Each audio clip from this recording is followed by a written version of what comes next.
J'ai beaucoup de très beaux moments, des moments mémorables, des championnats gagnés.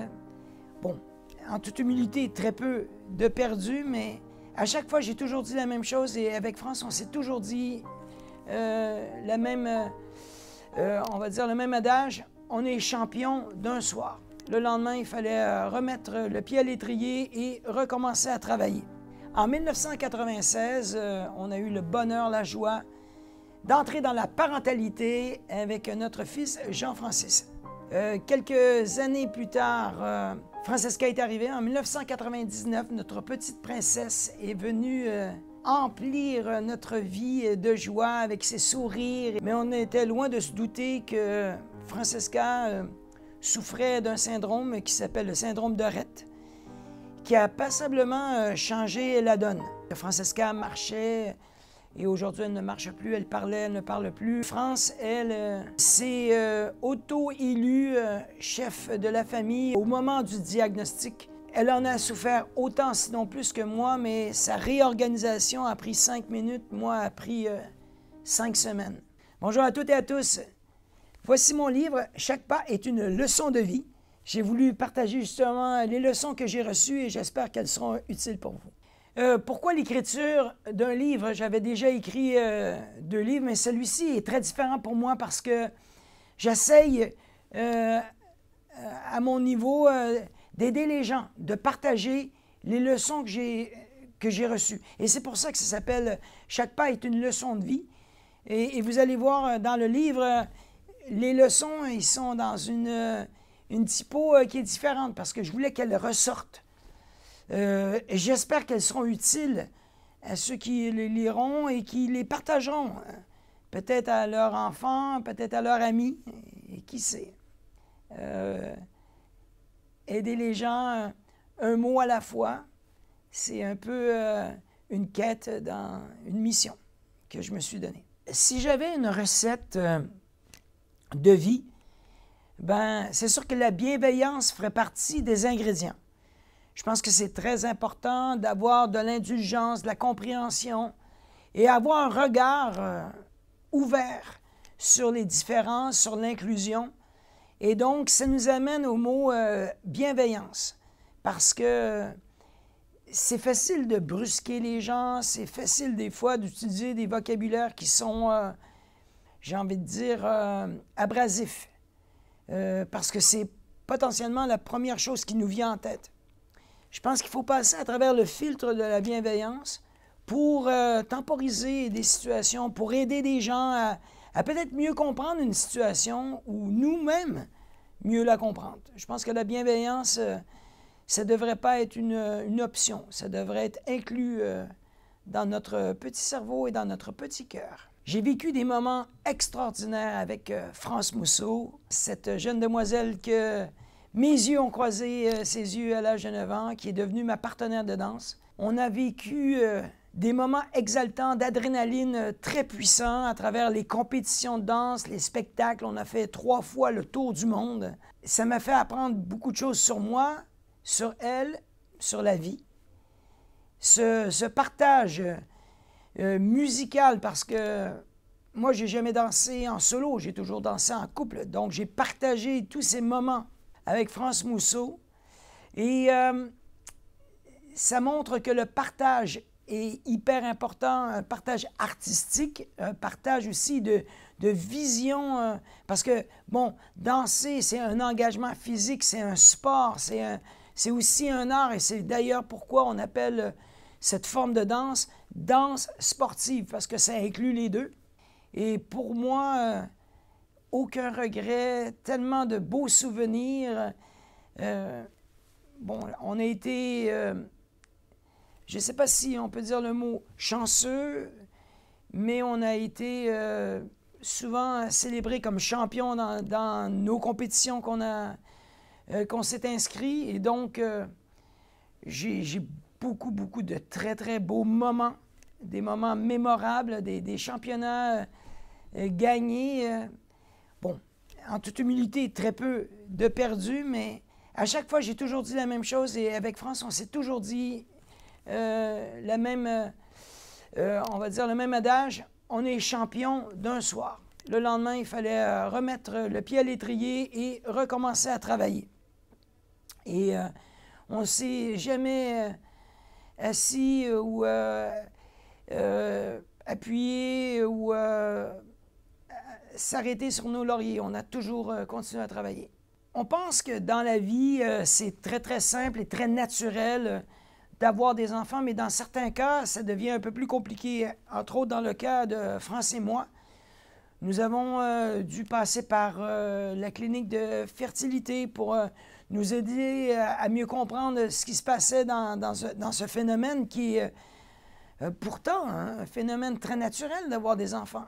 Et ils nous ont appris des choses sur notre propre biologie et il a fallu avoir un peu d'aide de la clinique pour ensuite avoir les joies d'être parents.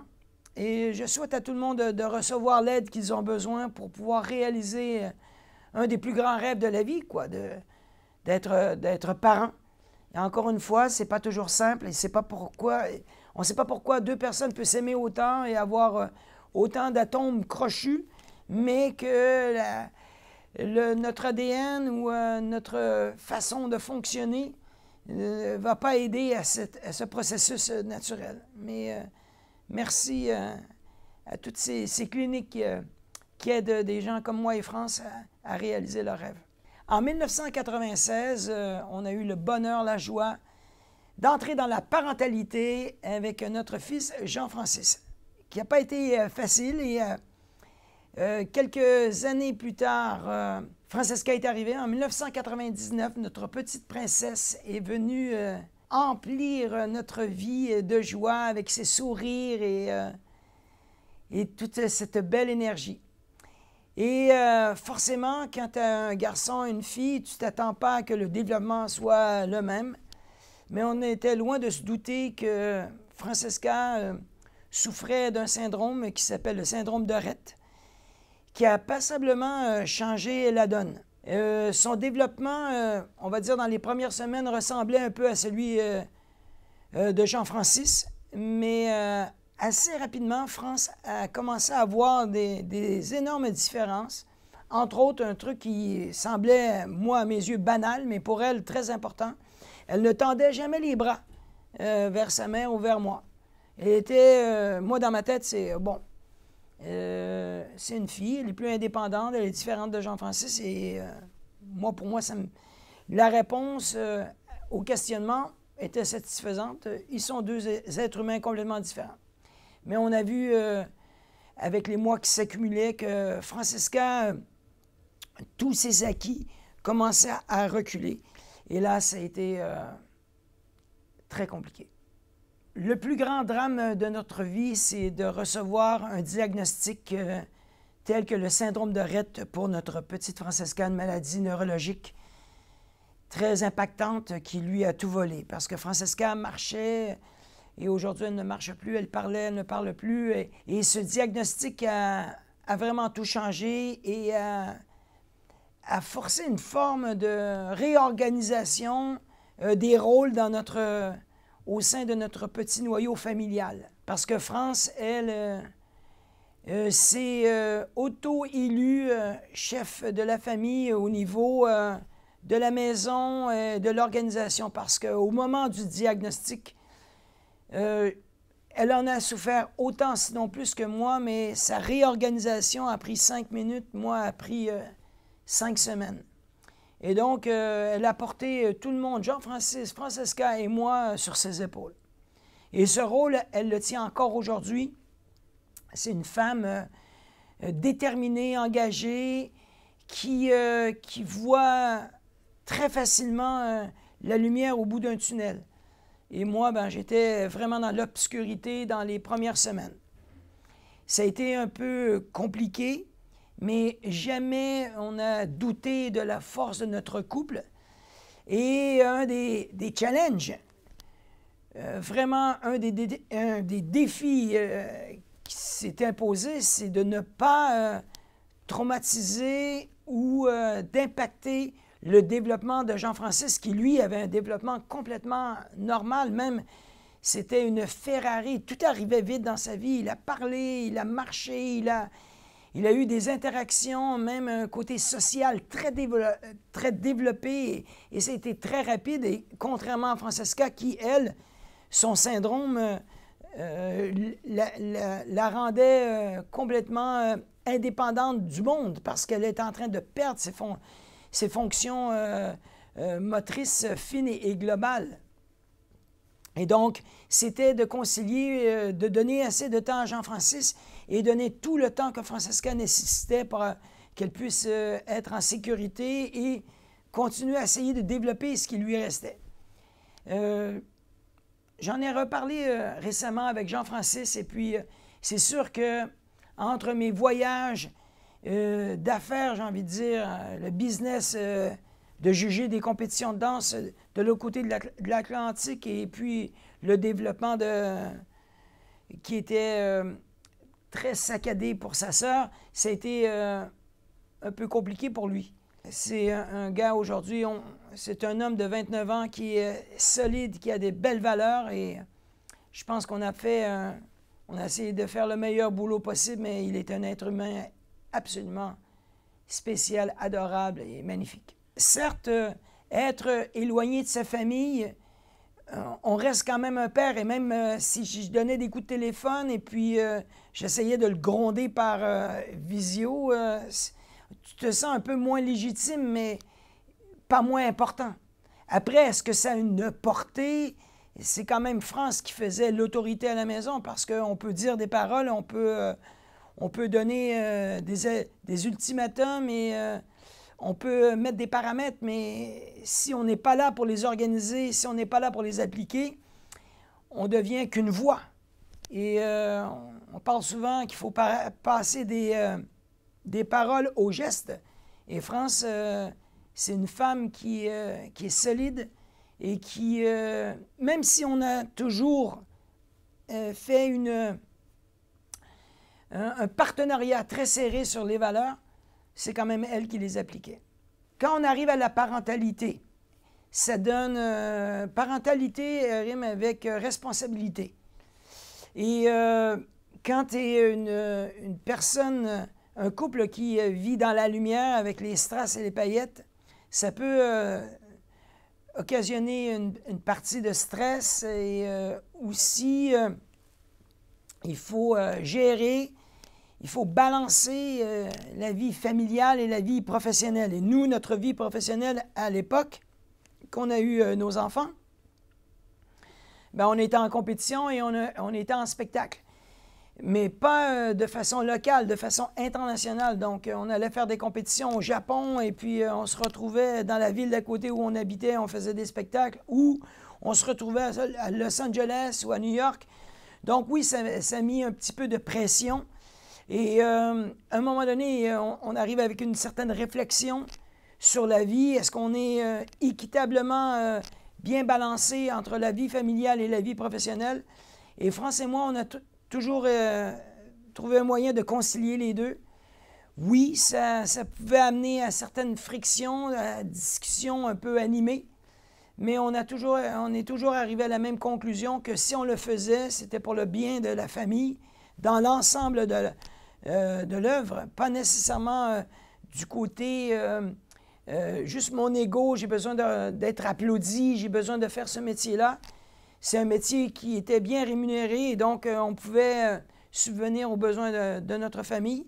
Et donc, on conciliait toujours travail-famille de façon organique, de façon bien organisée, et on a passé à travers des moments qui, oui, parfois difficiles, mais on est très, très fiers de notre carrière, de notre famille. Si je reviens sur ce parcours incroyable qui est, et encore une fois, en toute humilité, cette carrière remplie de moments extraordinaires, et je dis souvent, moi je suis un gars ordinaire qui lui arrive des trucs extraordinaires. Si je reviens à cet événement en 2011, mon arrivée sur Danse avec les stars, je peux dire que ça a changé complètement mon parcours. J'étais loin de m'imaginer que j'étais pour devenir encore plus médiatisé à travers un prisme qui était de l'autre côté de l'Atlantique. C'est hyper surprenant. Et comme tout ça est arrivé de façon tellement, j'ai envie de dire, surprenante. Parce que personne ne me connaissait ici en France. Et Jean-Louis Blot de la BBC va au Québec, prend un pot avec ses potes et lui annonce à ses amis du Québec qu'il va faire Danse avec les stars, un format qui vient de l'Angleterre, qui a été très popularisé aux États-Unis. Et ses amis lui disent « Appelle Jean-Marc Généreux. Eux, ils n'ont pas mon numéro, ils m'ont vu à la télé. » Bref, c'est tellement aléatoire la façon que c'est arrivé. Je me retrouve en 2011 sur le plateau de Danse avec les stars. Et là, quand on parle d'être médiatisé, et là, j'étais au summum, là, en pleine lumière, en plein prime time, un truc de fou. Bon, ça n'a pas été hyper facile au début, dans les premiers, mais dans le deuxième prime, il s'est passé un truc que j'ai dit « Hey, ça! Hey, ça! » Ça, j'achète, et puis il y a eu un jour avant que j'achète et un jour après j'achète. Et on parle de médiatisation, ça, je ne peux pas vous dire que ça ne peut pas être plus fort que ça. Il m'est arrivé plein de trucs à travers cette aventure de Danse avec les stars. Et oui, quand tu es dans l'œil du public et tu n'es pas le méchant dans l'histoire, les gens ont quand même une forme de drôle de proximité. Il m'est arrivé une fois une anecdote assez spéciale. Je me retrouve au Touquet, hein, dans le nord de la France, et là, je suis en train de faire une opération, un OP avec les magasins Atoll, avec les opticiens Atoll, et là, il y a un gars qui m'arrête en sortant de la boutique, et il ouvre sa chemise, il dit « Est-ce que tu pourrais écrire ton nom sur mon pec? » Parce qu'il dit « Je veux le faire tatouer. » Vous êtes fous, quoi! Donc, j'ai écrit mon nom. Je ne sais pas si le gars l'a fait, mais j'ai dédicacé son pec. Ah, il y a des choses dans la vie qu'on ne s'attend pas toujours, mais c'est comme ça. Donc, il y a peut-être un gars que sur son chest, il a marqué Jean-Marc Généreux. J'espère qu'il ne le regarde pas. Si j'avais à évoquer ma plus belle rencontre, c'est impossible, parce qu'il y en a trop. J'ai rencontré des artistes fabuleux et à travers aussi la mécanique de Danse avec les stars, il y a tous les magnétos et les gens se révèlent. Nos célébrités, nos stars se font poser des questions et on apprend à les connaître d'un autre angle. Oui, c'est une autre activité, danser, c'est physique. On va voir comment les gens bougent et il y a des gens qui sont très bons derrière une caméra à lire un prompteur, mais est-ce qu'ils savent bouger? Et il y a des grands athlètes qui sont performants dans un domaine. Et la danse, c'est un autre domaine. Et tous ces gens que j'ai rencontrés, chacune des, j'ai envie de dire, chacune des saisons auxquelles j'ai participé, c'est que des belles rencontres humaines. Et donc, je ne m'hasarderais même pas à en révéler une ou un autre, parce qu'ils ont tous été marquants pour moi. Encore une fois, en toute humilité, cette popularité que les gens m'ont offert, ce capital de sympathie, j'ai envie de dire, qu'on m'a donné. Est-ce qu'on peut s'en servir à bon escient? Moi, j'y crois. J'ai deux exemples, et pas que je me compare, hein. Je ne me compare pas du tout, mais je fais juste ces similarités entre des gens comme Michael J. Fox, qui a aidé à faire avancer la cause du Parkinson, ou Christopher Reeves, des cellules souches, qui a été quadraplégique à cause d'une chute à cheval. On fait avancer les recherches. On fait avancer les recherches. J'espère qu'à mon humble niveau, faire connaître la maladie de ma fille, le syndrome de Rett, qui est une maladie neurologique très grave, si le fait de l'évoquer, parce qu'on me donne l'opportunité d'en parler, soit à travers mon livre ou à travers différentes interviews, je pense que c'est important. C'est important et j'espère que, très humblement, que ça aide la cause. Aujourd'hui, avec du recul, et je l'ai écrit dans mon livre « Chaque pas est une leçon de vie », cette question que mon père m'a posée au moment de mon choix de faire de la danse et de quitter et de ne pas aller à l'université pour me donner à 1000% dans la danse, cette phrase qui c'est beau la danse, mais est-ce que tu te sens capable de subvenir aux besoins de ta famille? Est-ce que ce métier, en réalité, est-ce que ce métier est assez fiable? Est-ce que ce métier est assez viable pour apporter monétairement et aussi émotionnellement ce qu'une famille a besoin? Ben aujourd'hui, je peux lui répondre, je lui ai répondu à cette question avant qu'il parte sur d'autres cieux, que oui, je suis capable de subvenir aux besoins de ma famille et sur tous les niveaux et relever, je l'espère, tous les défis. Après, je me dis, il y a plein de métiers qui sont marginaux, il y a plein de métiers qui sont atypiques. La danse fait partie de ceux-là. Le chant, un humoriste, aujourd'hui, des influenceurs ou des gens qui gagnent des concours à des jeux vidéo. Je pense que il n'y a pas d'idéaux, il n'y a pas de métiers qui devraient être fixes. Je pense que si on suit notre passion et on le fait avec engagement et qu'on se donne les moyens, on peut subvenir aux besoins d'une famille, même si le métier est atypique.